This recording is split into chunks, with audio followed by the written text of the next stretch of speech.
চাঁদপুরে ফুটবল দক্ষতায় সামাজিক মাধ্যমে ঝড় তুলল মাত্র 5 বছরের বয়সে খুদে ফুটবলার সোয়ান, যাকে খুদে মেসি বলে ডাকছে সবাই। তার বল নিয়ন্ত্রণ, ড্রিবলিং এর দক্ষতায় অনেকেই মুগ্ধ হয়েছে।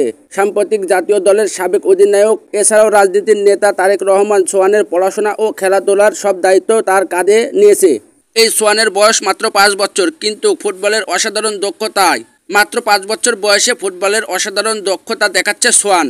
সামাজিক মাধ্যমে খুদে মেসি নামে পরিচিত পেয়েছেন সে তার অসাধারণ ফুটবল স্কিলের কারণে।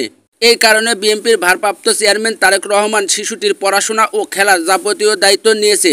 এছাড়াও এই 5 বছর বয়সী শিশুটির খেলা দেখতে সারা দেশ থেকে মানুষজন তার বাড়িতে যাচ্ছে তার নিজের পায়ের স্কিলগুলো নিজের চোখে দেখার জন্য। মূলত চাঁদপুরের কথা মাথায় আসলেই মনে পড়ে যায় বাংলাদেশের জাতীয় মাছ ইলিশের কথা। তবে এবার ইলিশের আসল ঠিকানায় সেই খুদে মেসির জন্ম হয়েছে।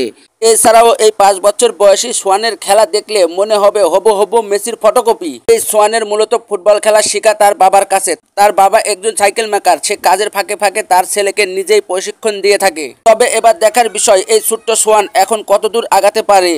ব্যক্তিগতভাবে এই ছোট্ট সোয়ানের খেলা আমি অনলাইনে অনেকবারই দেখেছি। তার খেলা এবং ফুটবলের স্কিল দেখে আমি নিজেই মুগ্ধ হয়েছি। এছাড়াও সোয়ানের এলাকার আশেপাশে গ্রাম থেকে অনেক মানুষজন সোয়ানের খেলা দেখতে আসছে। তারা বলছে এই সোয়ানকে নিয়মিত গাইডলাইন ভালোভাবে দিলে সে একদিন সারা বিশ্বে বাংলাদেশের নাম উজ্জ্বল করবে।